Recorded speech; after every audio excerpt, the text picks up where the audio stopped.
Hey, welcome back to the channel. Today, I want to talk about something that has really been weighing heavy on me. The cost and the frustration of dealing with repairs on my brand new camper. I've only had it since July, and it's been a handful. I know a lot of you either are full-time like I do, or maybe you're a weekend warrior, or maybe you're dreaming about getting on the road one day.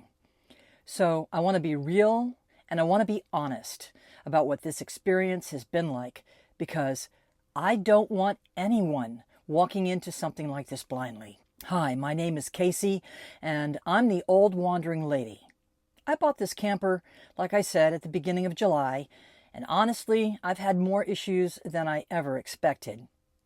And I'm not talking about little cosmetic things. I'm talking about the big stuff, the things that keep you warm, safe, and going down the road. And the sad part is, it doesn't even seem to matter what brand of RV or van you buy anymore. The quality just isn't there. The lack of quality control is stunning. These things are being pushed out so fast that the buyers, like me, end up becoming the testers.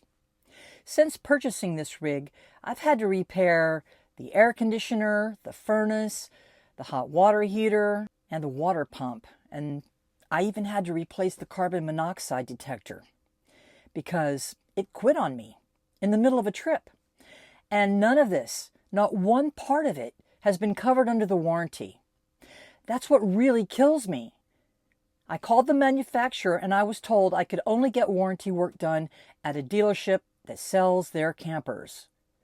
Well, that sounds reasonable until you look at a map. I live on the East Coast, and all the repair centers are mostly out west. My only options on this side of the country are Florida, Arkansas, or New Hampshire. None of these places are anywhere near the areas I generally frequent, camp, travel, or spend time with friends. And let me tell you, you can't just take off with no furnace, no air, no heat, no hot water, no carbon monoxide detector, and drive hundreds of miles across the country to reach one of these repair centers. That's not realistic, and it's not safe. So I did the only thing I could do. I called Mobile Techs, and the manufacturer refused to reimburse me for any of the work.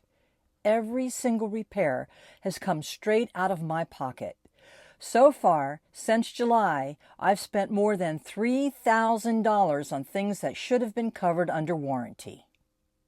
As a retired senior on a limited income, that really hurts. That's not pocket change. That's groceries, fuel, campground fees, emergencies.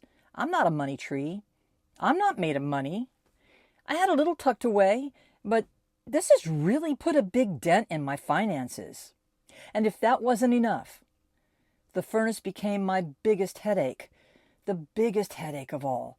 A furnace is not optional when you're out traveling full time. You need heat. You need it to sleep. You need it so you don't freeze when the temperatures dip way into the 20s and 30s. But this thing fought me every step of the way. I had to replace the sail switch 3 different times. 3. Before I finally landed on one that actually worked. And if you don't know what a sail switch is, it's this tiny little part that tells the furnace it's getting enough airflow to ignite safely. Even if it's just slightly off, the whole furnace shuts down, and this particular switch is really finicky. It has to be installed absolutely perfectly or the thing goes into lockdown mode. We replaced the control board too, thinking maybe that was the problem. It seemed to be, but no. After that, I spent 4 hours retracing everything that Keith, the mobile technician, did. And it was 4 hours of testing, tapping, checking connections, trying to figure out why this brand new furnace still wouldn't turn on. And nothing made sense. It would work for a couple of days and then it would quit again. It was maddening. I was supposed to head down this 2-mile dirt road to another park. But something inside me told me, no, don't do it. And thank goodness I listened, because it's been raining super hard for the last couple of days. I can only imagine the mess I would have been stuck in if I had gone down that 2-mile dirt road to camp. My truck, my camper, and my little trailer, well, they would have been buried in mud.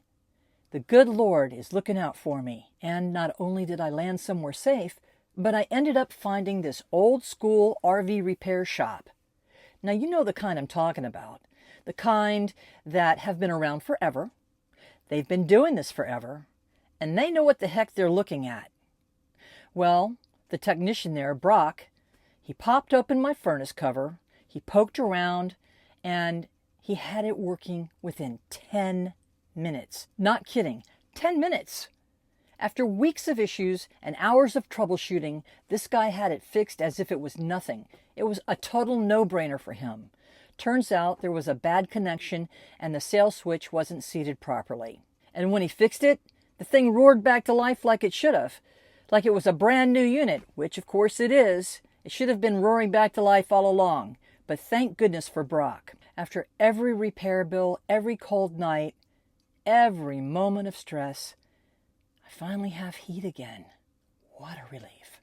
And I am so incredibly grateful to that little shop, to those paved roads in the campground, to the safe spot I ended up in, and honestly, to the good Lord in heaven for steering me right where I needed to be. Because here's the truth. The last thing I want is to be stranded somewhere unfamiliar or unsafe, especially with equipment that doesn't work. I've been so lucky that every breakdown has happened while I've been in familiar areas, camping with friends, or staying at places I already know. If this had happened in the middle of nowhere, I don't even want to imagine how stressful that would have been.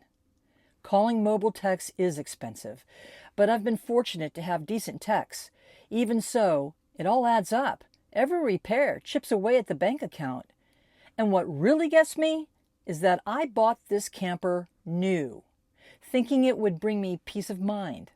I thought buying new would mean reliable. I thought I'd spend less time fixing things and more time enjoying the road. I hear it all the time from the RV and van life community. People spending their hard-earned money or their retirement funds on rigs that fall apart the minute they hit the highway. New no longer means dependable. It just means untested. It means the factory rushed through the job. It means the buyer becomes the guinea pig. And that's why I'm sharing this.